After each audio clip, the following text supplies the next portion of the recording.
Je vous ai entendu monter dans les escaliers. Oh.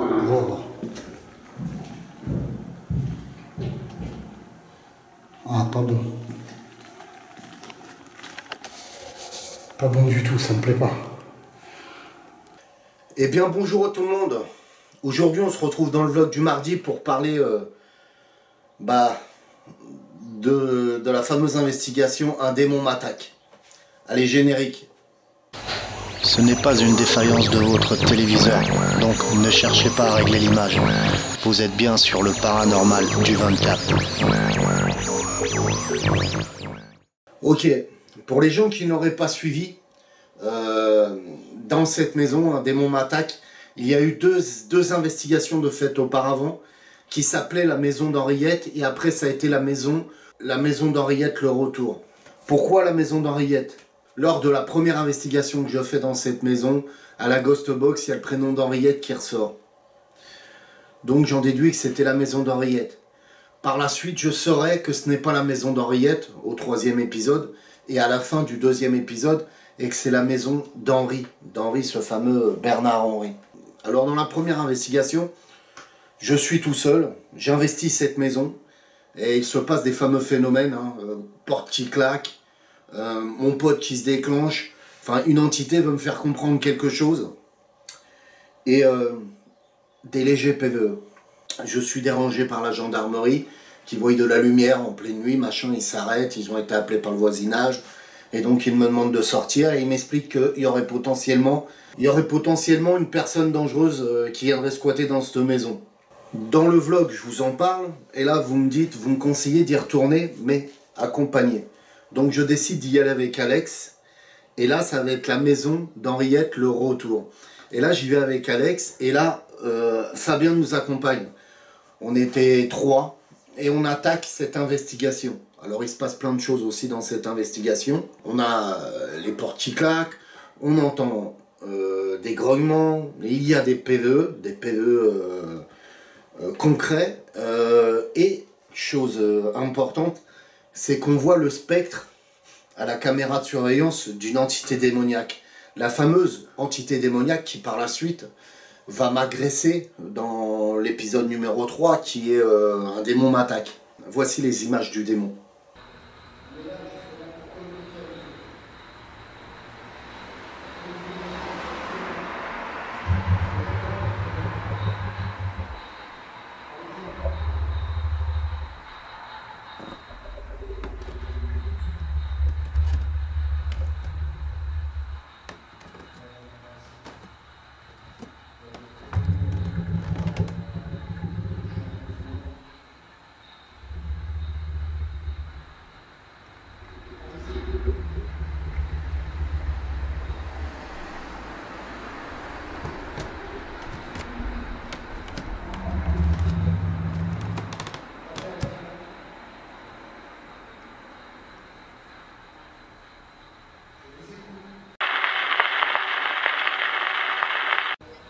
Ok, je décris la scène. Nous sommes en haut, au premier étage. D'ailleurs, vous nous entendez parler. Vous m'entendez parler. D'un seul coup, on entend des bruits de pas sur le plancher, qui grincent même. Et on voit cette silhouette apparaître, Et regardez bien, l'entité, ce qu'elle tient à la main. Ça serait pas un couteau, on dirait vraiment la forme d'un couteau. Je trouve ça très curieux. Et on entend légèrement, si vous tendez bien l'oreille, si vous mettez un casque, on entend des grognements chelous. Et ces bruits de pas, toujours avec ces grincements chelous.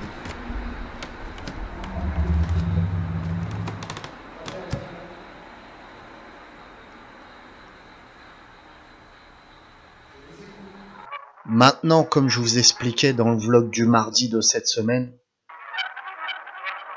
quand j'analyse des PVE, j'aime bien ralentir le son ou l'accélérer. Par moment, on peut découvrir certaines choses. Je vous repasse une scène que j'avais eue dans le hors-série.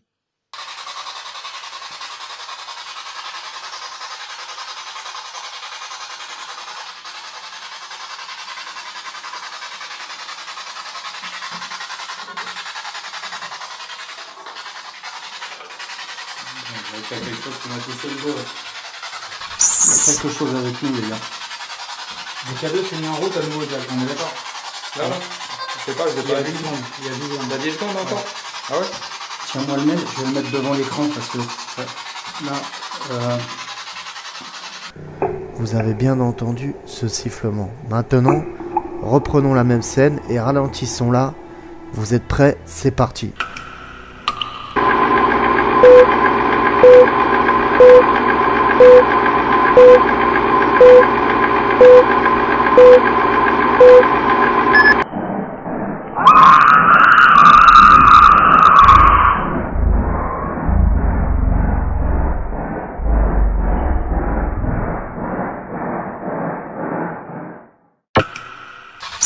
quelque chose avec nous, les gars.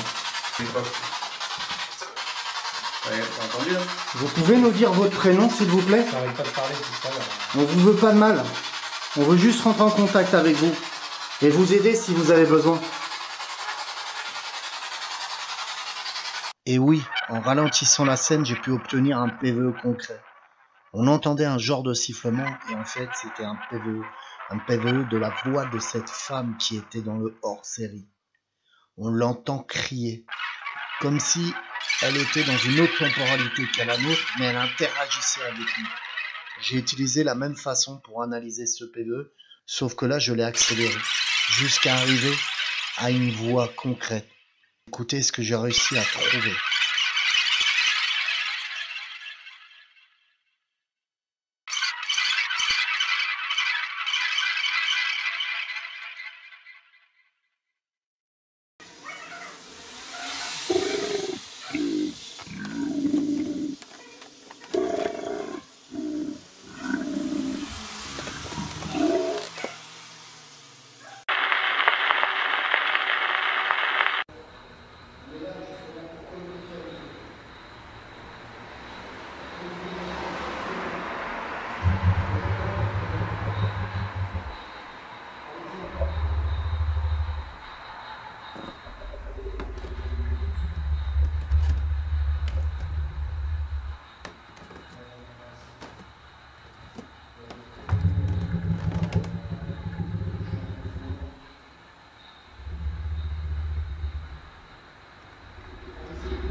Impressionnant, hein.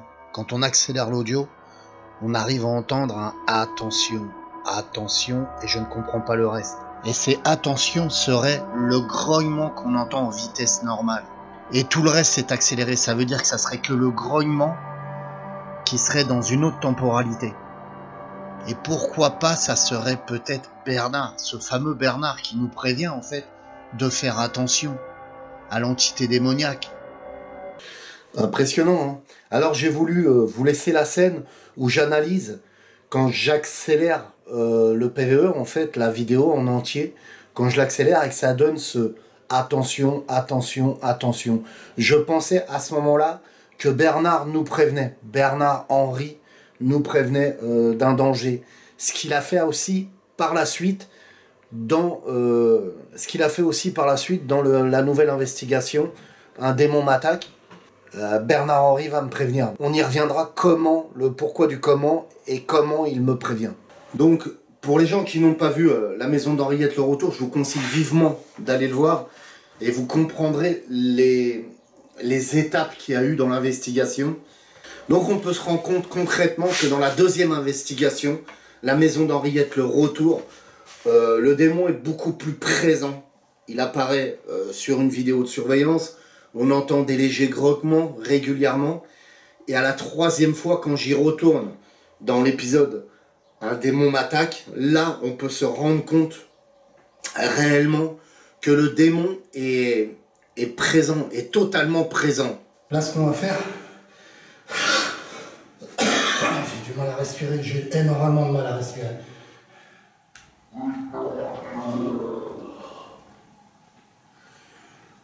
Pourquoi il est présent? Eh ben, l'erreur que j'ai faite, c'est de vouloir vous faire plaisir et je n'étais pas encore prêt physiquement. Je voulais vraiment faire cette investigation et je me dis non, il faut que j'aille faire cette investigation. Je sortais du Covid, j'étais encore très faible hein, et je le suis encore pas mal touché, mais j'étais encore très faible. Et donc j'y vais. Je suis affaibli, fatigué, affaibli par la maladie et je rentre dans cette maison. Qu'est-ce qui se passe?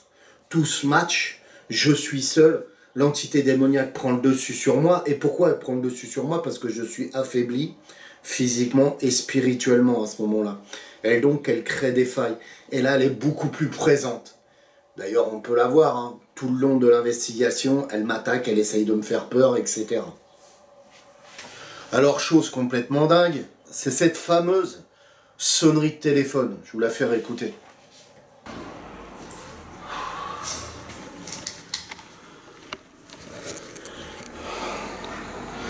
Là, vous venez d'entendre une voiture qui est passée, il n'y a plus de carreaux aux fenêtres. Oh, j'entends des bruits de pas, j'entends traîner derrière moi.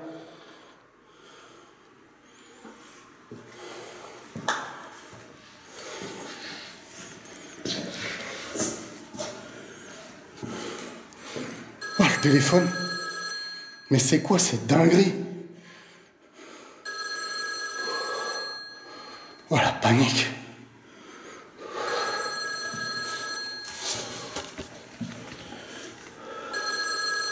Vous entendez? Ça vient d'en haut. Mais d'où sort cette sonnerie de téléphone? C'est incompréhensible.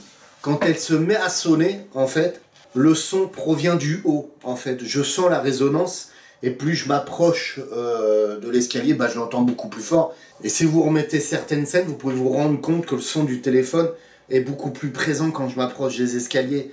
Il résonne en fait en haut. Et pour moi, il résonne dans une pièce.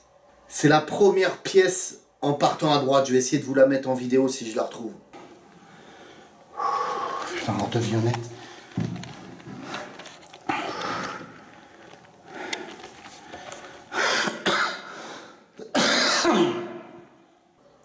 Et pour moi, ce son de téléphone résonne à ce moment-là dans cette pièce-là. Pourquoi dans cette pièce-là? Eh bien, dans cette pièce-là, à un moment, dans le deuxième épisode d'Henriette, de La Maison d'Henriette, c'est pour ça que je vous dis d'aller voir le deuxième épisode pour revoir la suite, le troisième épisode, pour que vous puissiez comprendre. Dans le deuxième épisode, Alex et moi et Fabien, on se dirige dans le couloir, au deuxième étage, au premier étage, et là ça nous appelle une entité normale, une entité nous appelle en nous disant de communiquer par le biais de la Ouija. Elle nous dit Ouija. Et la pièce, c'est dans la pièce à droite. Entendez? Je crois que ça a parlé.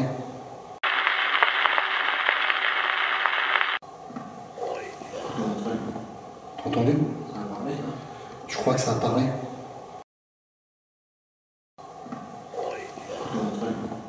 Entendez? Je crois que ça a parlé.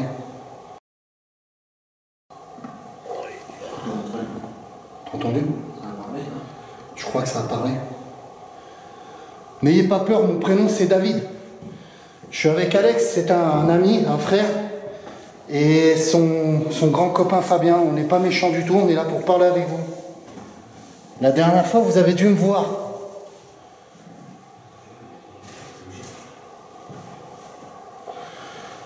Ça va parler. Oui, ça va parler. Non, encore. C'est là. C'est là. Ça parle d'où? Là, là. La voix, elle vient de là.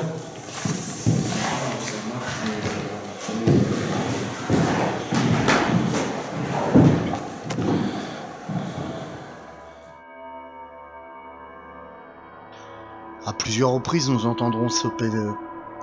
Le problème, c'est sur le coup, nous comprenons pas ce qui est dit.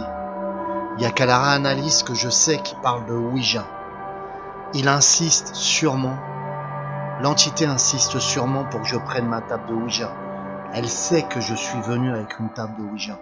Elle insiste vraiment. Malheureusement, sur le coup, nous ne comprenons pas les PVE et je vais attaquer une session de Spirit Box. Une chose intéressante que j'ai revue dans les commentaires. On m'a dit, David, la sonnerie de téléphone, c'est ton ange gardien qui te prévient. Dont Lucia qui me l'a dit, une autre personne me l'a dit, pas mal de monde me l'a dit. Ils m'ont dit, écoute, ce qui est marrant, c'est la sonnerie de téléphone, ça serait sûrement ton ange gardien qui te prévient, c'est dangereux, machin, etc. Et quand ça sonne vraiment, quand on entend une sonnerie de porte, c'est vraiment ton ange gardien qui te dit de te tirer en quelque sorte. Ça pourrait être une première théorie. La deuxième théorie viendrait que ça serait peut-être l'entité qui est coincée dans cette maison, qui a trouvé le moyen de communiquer avec moi, puisqu'elle communiquait par le biais de la Ouija. Elle réclamait régulièrement la Ouija dans le deuxième épisode. Dans le troisième épisode, j'ai pas eu l'idée de prendre la Ouija parce que j'étais tout seul. Et je me voyais pas faire une session de Ouija dans l'état où j'étais. Et je pense que l'entité a voulu communiquer avec moi par le biais de cette sonnette de téléphone. Me montrer qu'elle était là. Je sais pas, c'est curieux. Ce n'est que théorique. Moi, ça serait la deuxième théorie. La première théorie est intéressante, hein. Votre théorie à vous en tant qu'abonné, qui me disent, David, c'est ton ange gardien qui te prévient. Moi, la deuxième, ça serait plus... je penserais plus à l'entité qui est coincée dans cette maison, qui essaie de communiquer par tous les moyens avec moi, et qui fait sonner un téléphone. Alors, pourquoi faire sonner un téléphone? Moi, je pense que c'est pour m'attirer dans cette fameuse pièce que je vous ai parlé tout à l'heure. Dont la possibilité, quand j'y retournerai, de faire quelque chose, et pourquoi pas faire ce canal de lumière pour l'aider à sortir dans cette pièce-là, en fait. Donc, lors de l'investigation, vous allez me voir chercher une prise téléphone. À un moment, je regardais un câble, je pense que c'est une prise téléphone, mais je me trompe. Une femme dans un commentaire m'a dit non, c'est vraiment le câble de la prise téléphone. Mais non, ce n'est pas le câble de la prise téléphone, c'est la prise d'antenne. Et d'ailleurs, ça se confirme, puisqu'en bas, je vous montre, regardez cette scène. Attendez, je pose mes affaires.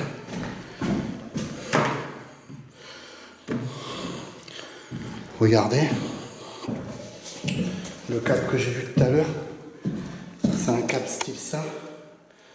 Et d'ailleurs, c'est même le câble qui descend, donc c'est un câble antenne, c'est même pas un câble téléphone. J'avais raison, c'est un câble antenne, c'est même pas un câble téléphone. Eh bien, je vous montre dans cette scène-là que c'est un embout d'antenne, tout simplement, qu'on mettait dans les télés, hein, des embouts des années 90, qu'on mettait, et c'est ce même câble qui est accroché à la poignée de la porte, que vous voyez là, qui est posé sur la poignée de la porte, qui remonte du rez-de-chaussée au premier étage et au deuxième étage, où on peut le voir aussi quand je suis dans le grenier. Regardez le morceau du câble qui va sûrement sur le toit. Donc pour moi, c'est le câble antenne. Rien à voir avec le câble téléphone. Alors, une autre personne m'a dit, et ça je trouve ça curieux, hein, mais je la crois sur parole, une autre personne m'a dit dans les commentaires, et c'est pour ça qu'ils sont bien aux commentaires, parce que ça m'aide, ils m'ont dit, David, la prise téléphone, c'est une prise BE. Je ne sais pas, j'ai cherché sur internet, j'ai pas trouvé. Et elle m'a dit, j'ai les mêmes prises téléphone de dans le temps chez moi. Et donc ça serait sur cette scène-là, là. Regardez. J'ai une prise, mais c'est une prise comment ça? Prise électrique, hein. On est d'accord. Et ça serait une ancienne prise téléphone. Alors je ne sais pas, moi je pense plus à une prise électrique. Je ne sais pas si les gens peuvent m'orienter là-dessus. Alors on a parlé du téléphone qui sonne. Moi je pense que c'est l'entité qui est coincée dans cette maison, qui essaye de m'entraîner dans cette pièce. Bien sûr, je le pense théoriquement maintenant, sur le fait, quand je suis en pleine investigation, je n'arrive pas à analyser correctement. Premièrement, vous me voyez, je suis bien attaqué des poumons, etc. Je suis malade, faible, et je m'en rends pas compte que ça peut être l'entité qui essaye de m'attirer justement dans cette pièce-là pour communiquer avec moi.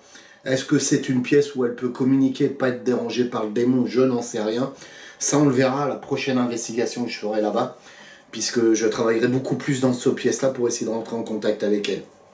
Et ben, je vais monter au premier étage, et là, d'un seul coup, une sirène se fait entendre, un peu comme les sirènes qu'on avait dans l'école, dans les écoles, dans les années 80. Et là, ça me fait sursauter, et la sirène vient d'en bas. Je descends dans le couloir, la sonnette s'éteint, et je me rends compte qu'il y a une cloche électrique sur la porte. Je vous la montre ici, et ça serait sûrement ça que l'entité a fait sonner. Alors, me demandez pas comment elle a pu le faire sonner, puisqu'il n'y a plus de courant. Une personne m'a dit, David, tu aurais dû tester la sonnette à l'extérieur. Mais je peux t'assurer qu'il n'y a plus de courant. D'ailleurs, dans le 3, dans l'épisode, dans le troisième épisode, dans la troisième investigation que je ferai, eh ben, dès le début, je vous montrerai qu'il n'y a pas du tout de courant, que les sonnettes ne fonctionnent pas, machin, etc. Puisque nous, bien avant, on avait testé, on avait regardé s'il y avait de l'électricité, machin. Il n'y avait plus rien. C'est une maison qui est totalement à l'abandon. Il n'y a pas d'électricité, il n'y a rien du tout. Dans le deuxième épisode, quand je parle dans le deuxième, quand je dis qu'on avait testé, c'est dans le deuxième épisode, quand on est venu avec Alex et Fabien, on a regardé, il n'y avait pas de courant, il n'y avait rien. D'ailleurs, il y a même des câbles d'arrachés, etc. Enfin, vous le voyez bien, c'est une maison qui est à l'abandon total. Il n'y a pas d'électricité. Aller tester la sonnette dehors, non, il n'y a rien. Mais dans le troisième épisode, je le ferai quand j'y retournerai, pour que vous puissiez vous constater par vous-même qu'il n'y a rien. Pourquoi cette sonnette sonne en bas? Je pense que l'entité a vu un potentiel danger en haut et a dit comment je vais faire pour prévenir David. Si je fais sonner le téléphone, bah, peut-être qu'il va se diriger vers la pièce, la fameuse pièce où je l'entraîne. Pourquoi je ne ferais pas sonner la sonnette de ma porte? Puisque pour moi, c'est l'entité d'Henri qui est là. Et Henri me fait sonner cette sonnette de la porte pour m'attirer en bas, peut-être pour me prévenir d'un danger qui se trouvait en haut. Enfin bref, tout ça, ce n'est que théorique. Hein. C'est pareil, ce n'est que théorique.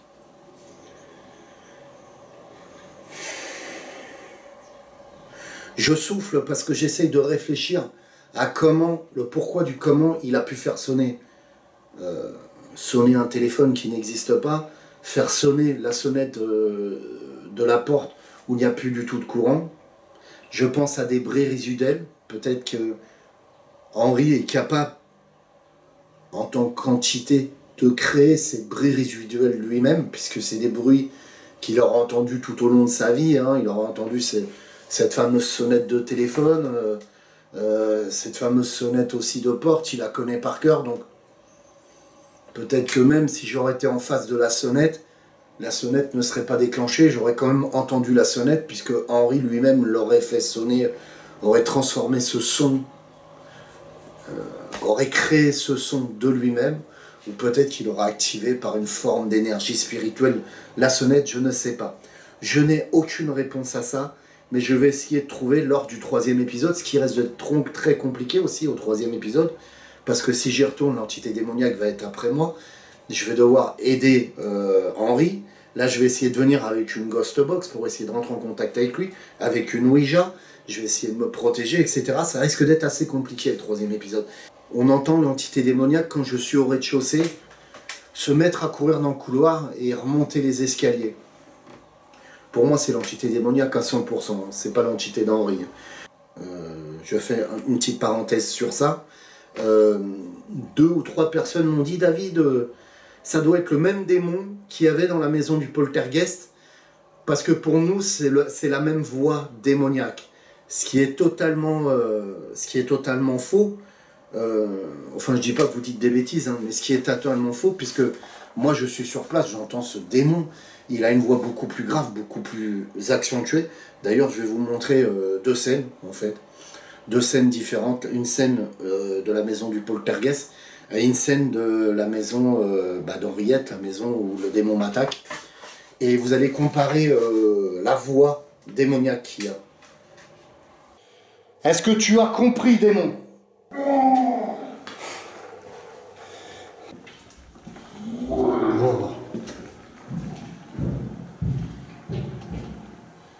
On peut se rendre compte que c'est pas du tout la même voix. La première voix dans la maison du poltergeist, elle serait plus aiguë. Elle serait plus dans les médiums et aigus. La deuxième voix dans la maison d'Henriette, elle est beaucoup sur un ton plus grave, plus démoniaque, je trouve. Vous voyez ce que je veux dire? Mais on peut même pas se baser à ça, puisqu'un démon peut changer de voix autant qu'il veut. Il peut prendre votre voix, il peut prendre la voix de votre voisin, enfin je veux dire, il peut prendre la voix, une propre voix très démoniaque, enfin voilà quoi. Mais là on peut se rendre compte que c'est pas du tout la même forme de voix, donc là-dessus non, je pense pas. Je pense pas du tout que ça soit le démon du poltergeist, puisque dans le deuxième épisode déjà, on arrive à filmer ce fameux démon et on entend ces grognements-là tout le long de l'investigation, quand je suis avec Alex et Fabien, plus timides. Hein, ils sont plus timides les grognements puisqu'ils se font moins entendre que dans le troisième épisode où là ils se font entendre. C'est flagrant, il arrive à se matérialiser physiquement, même s'il a réussi quand même à se matérialiser dans l'épisode numéro 2 où je vous repasse cette scène-là, où on voit ce fameux démon, ce qui est impressionnant en vidéo.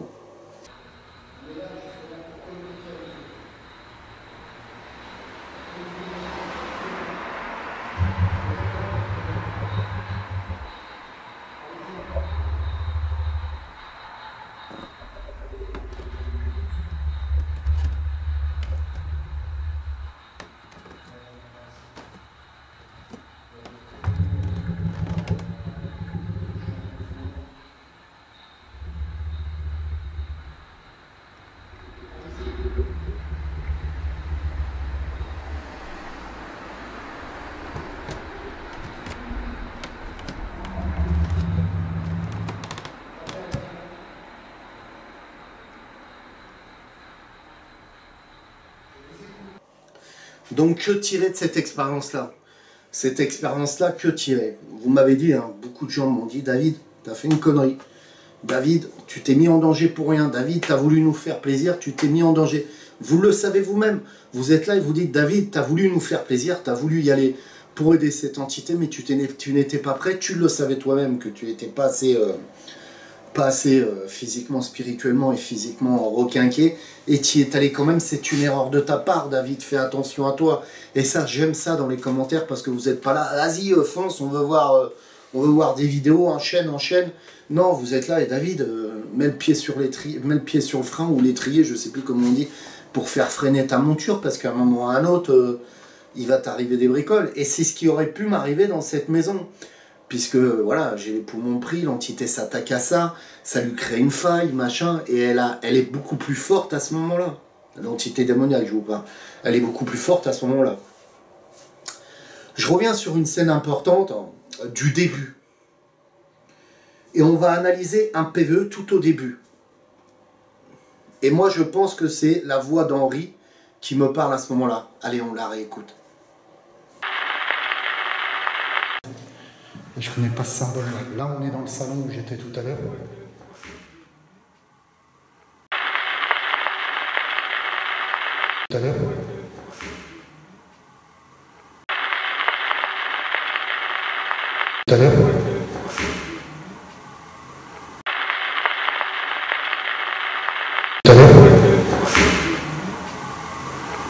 Pour moi, ce n'est pas démoniaque. Cette voix, c'est Henri à ce moment-là qui s'adresse à moi directement. Alors, si on veut aller par là, parce que beaucoup de gens ont relevé beaucoup de PVE dans cette investigation. Mais c'est un truc de fou. Je vous assure. Plus je faisais l'analyse, plus je me rendais compte que, il y a potentiellement un PVE là, il y a potentiellement un PVE là. À un moment même dans le grenier, quand je vais monter, je vous repasse cette scène, quand je vais monter, à un moment dans le grenier, eh ben on va entendre comme des grognements derrière moi qui me suit. Mais ça, je ne l'ai pas relevé parce que je passerai mon temps à analyser tout ce qu'il y avait. Et l'épisode, j'aurais pas pu vous le sortir cette semaine-là. Je vous l'aurais sorti 3 mois après pour analyser tout. Mais regardez cette scène, mettez un casque et écoutez bien, derrière on peut entendre des grognements. Pour les gens qui n'ont pas vu le premier épisode, je le mettrai dans les commentaires. Est-ce qu'il y a quelqu'un, s'il vous plaît? C'est David. Faites un bruit, s'il vous plaît, si vous êtes là. Il y a quelqu'un? N'ayez pas peur. J'ai entendu un bruit derrière. Est-ce que c'est vous qui venez faire ce bruit?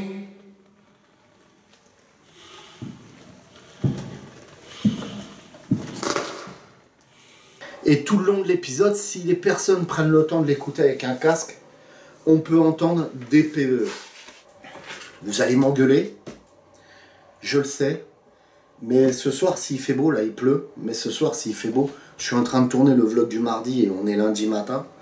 Ce soir s'il fait beau, je vais faire une petite investigation dans un lieu qui m'est très cher, que j'ai fait il y a 5 ans. Et c'est la surprise, je vous montrerai.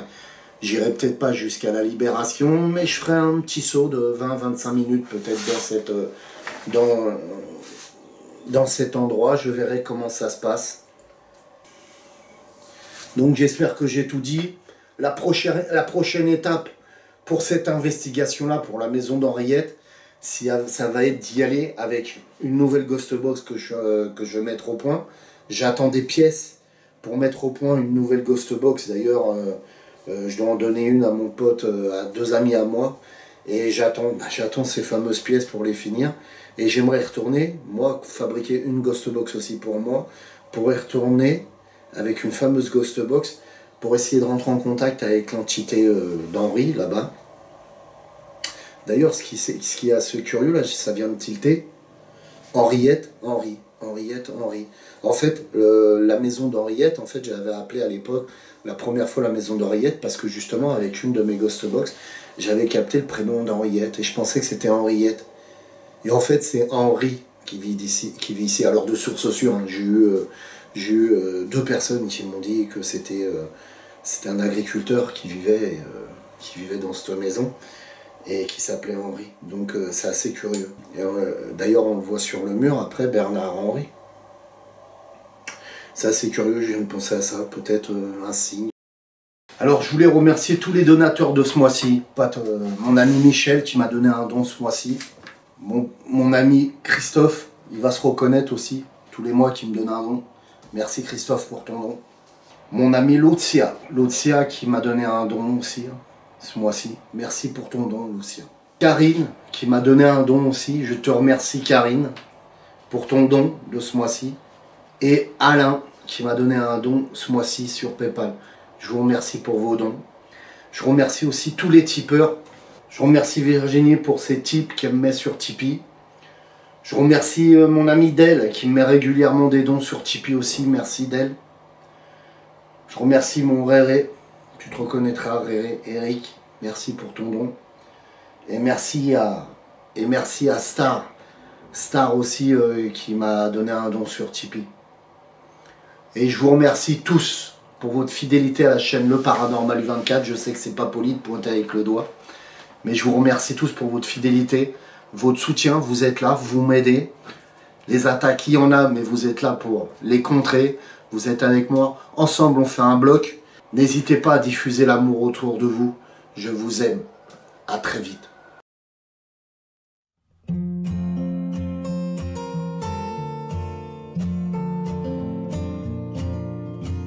Léa et Léo sont commerçants. Margot et Samir sont artisans. Pierre est maire de sa commune.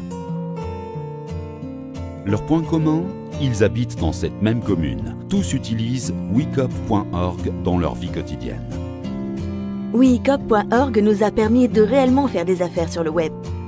Ils nous ont fait notre site et nous font connaître dans la région. En plus, ils nous accompagnent. Depuis que nous avons souscrit à wecop.org, nos affaires ont bien progressé. wecop.org nous apporte un vrai tissu social local. Pour ma commune, wecop.org est un plus incontestable. L'effet Internet est inversé. Les gens se connaissent mieux et peuvent s'entraider grâce à leur place de marché.